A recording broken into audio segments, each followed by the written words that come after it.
Hey guys, today I am going to be ranking my favorite Anne Boleyn performances.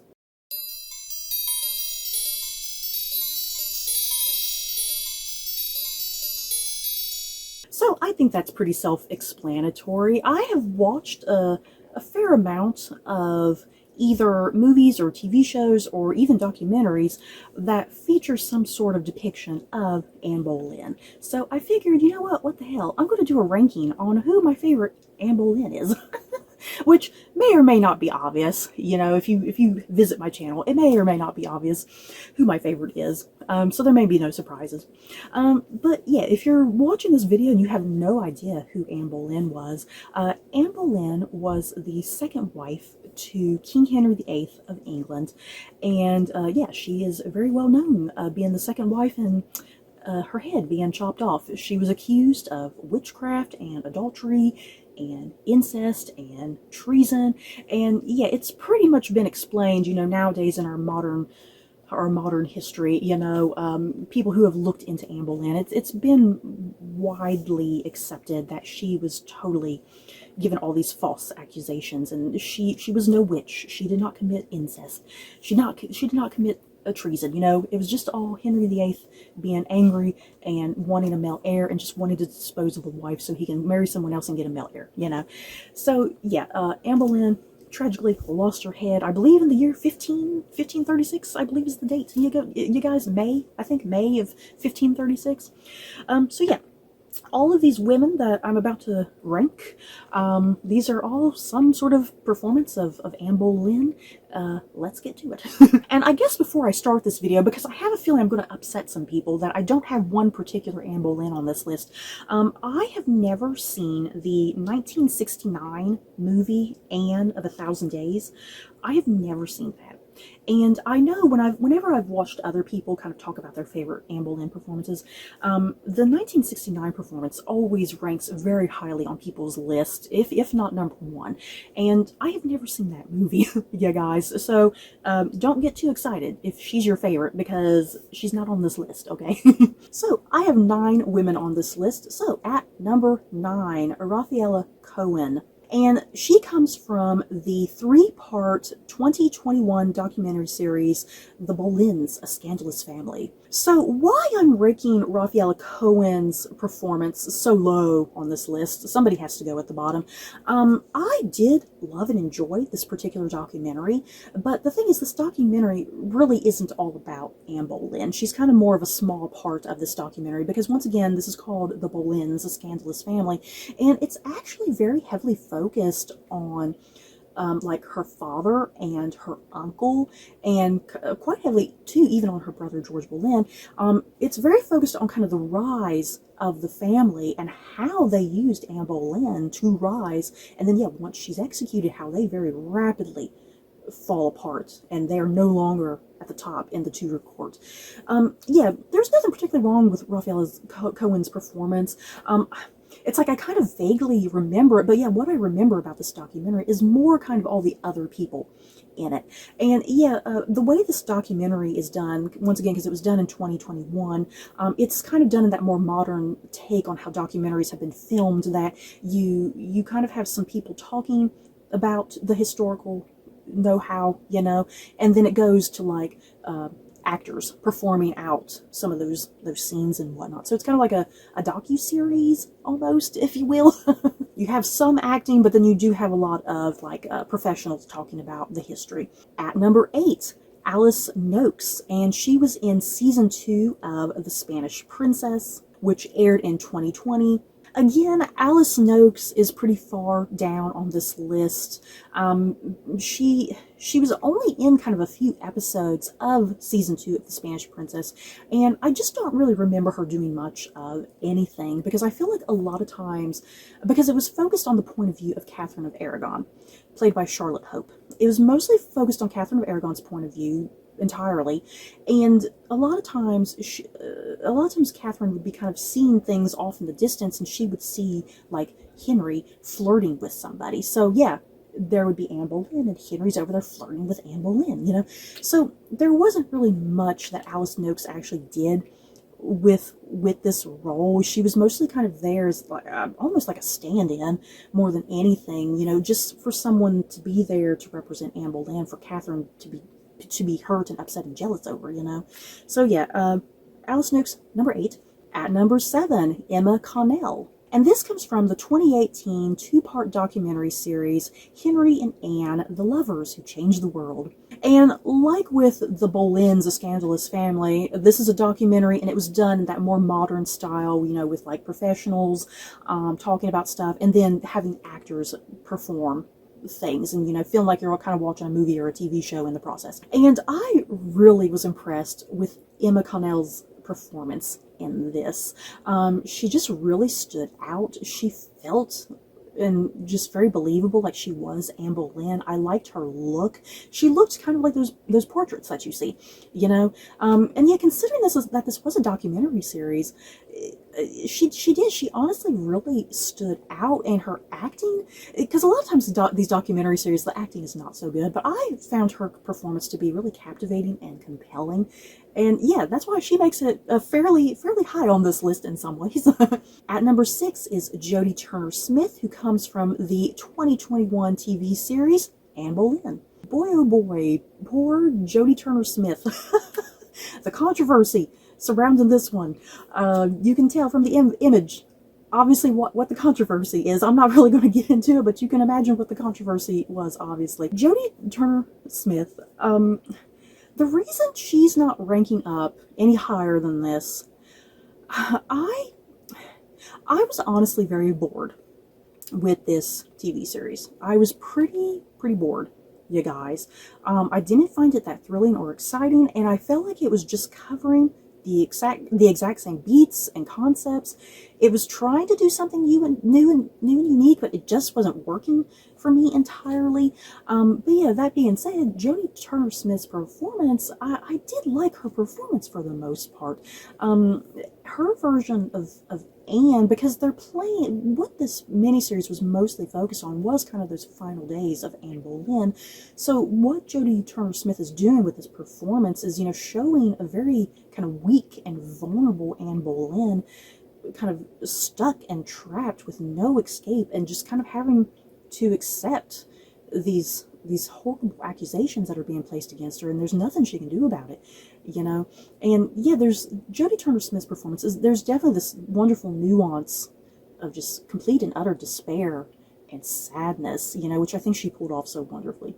At number 5, Helena Bonham Carter from the 2003 miniseries Henry VIII. Helena Bonham Carter is not really the first person I would think of to pull off a performance of Anne Boleyn, but when I watched this miniseries, I really liked her in it.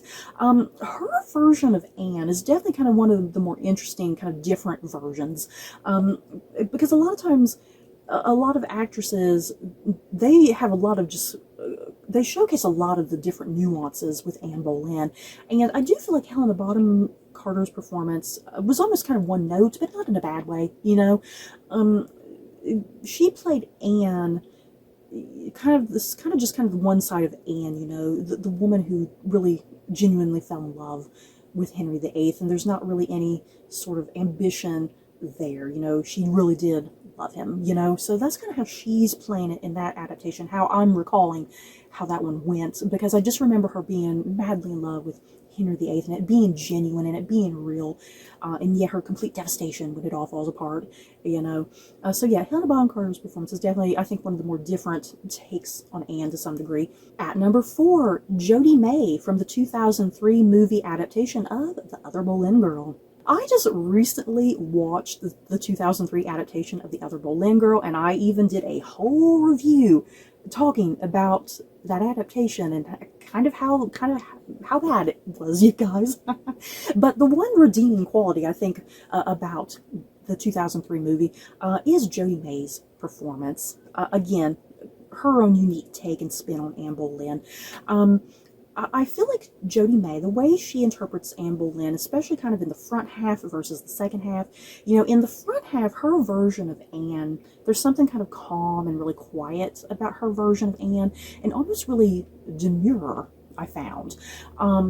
And, you know, because a lot of times, a lot of actresses really like to play into the seductive aspect of Anne Boleyn, you know, and Jodie May doesn't really entirely play into the seductive aspect. She's playing kind of more into the ambitious side in some ways. And yeah, as things are falling apart around Anne Boleyn, you know, in the second half of the movie, Jodie May really does play that quite wonderfully, kind of the desperation and the despair, really beautifully, I think. At number 3, Natalie Portman, but this time the 2008 adaptation of The Other Boleyn Girl. I don't know how popular Natalie Portman is as Anne Boleyn. I feel like my opinion, because I'm sitting here ranking her at number 3, I feel like that's an unpopular opinion.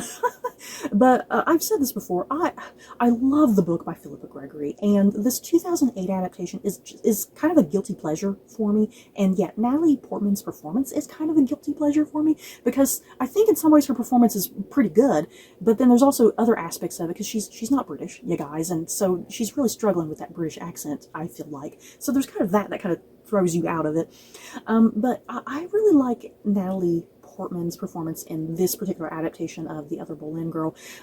She definitely plays into the very heavy seductive side of Anne Boleyn. You know, the coyness, the playfulness, the teasing, kind of, you know, the flirting, you know, kind of giving just enough away, you know, to entice Henry VIII.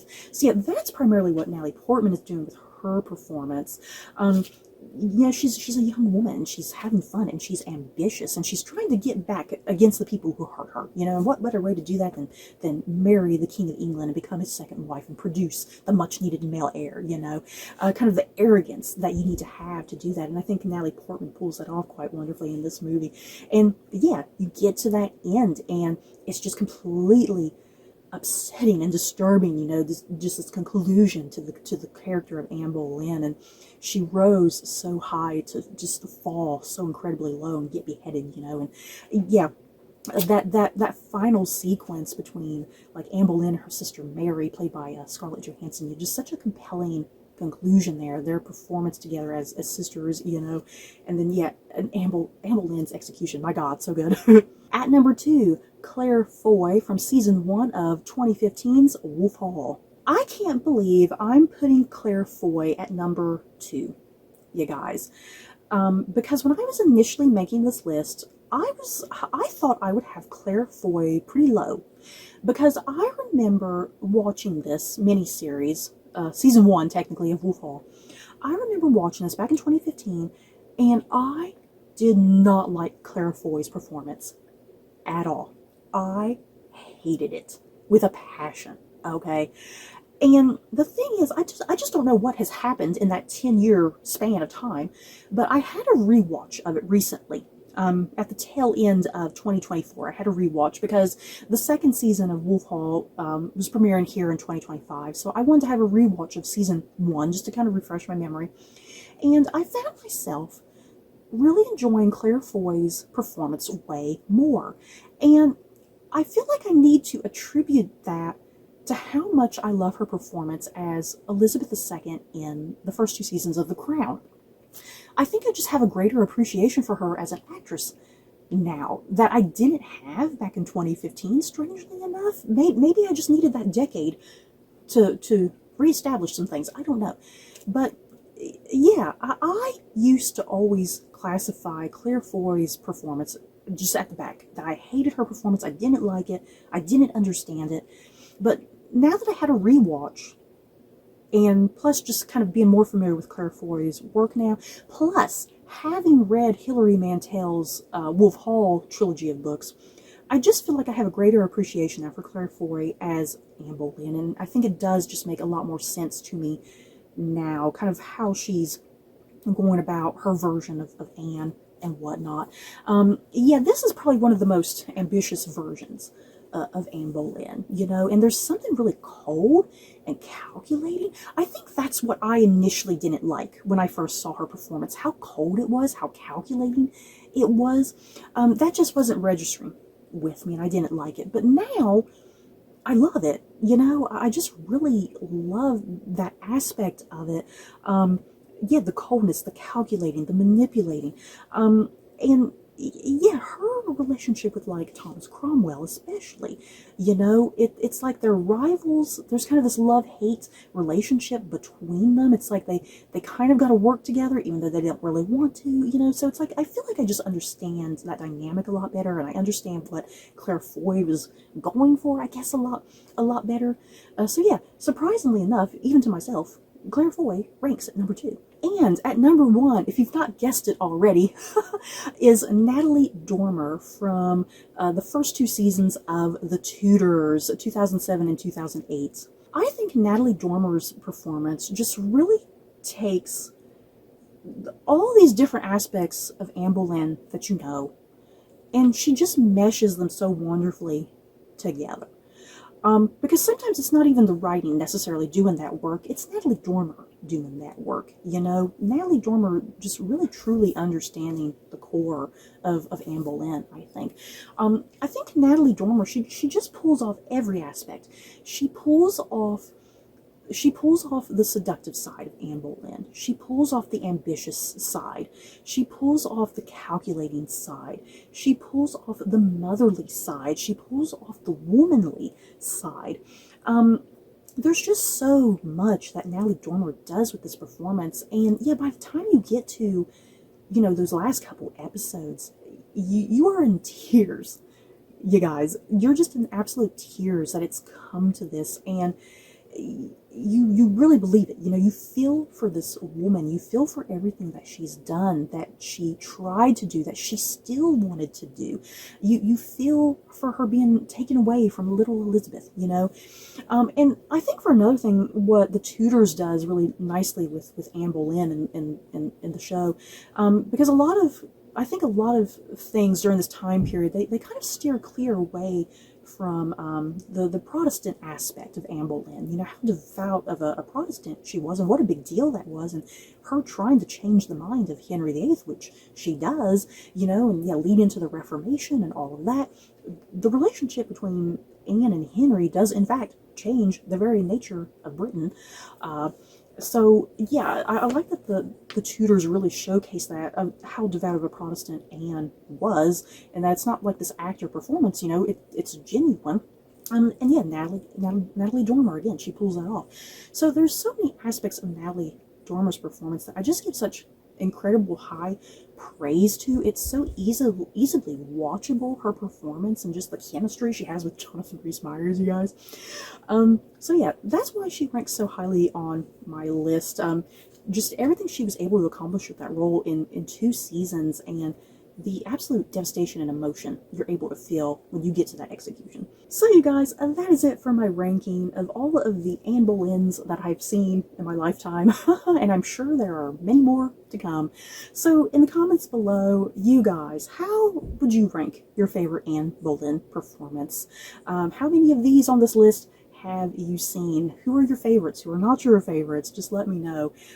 Again, I'm sorry if your favorite's not on this list, because like I said, I didn't put that 1969 version on here. So yeah, that's it for this video. Don't forget to like, comment, and subscribe. And if you like this video, you may like these other videos. Bye, guys.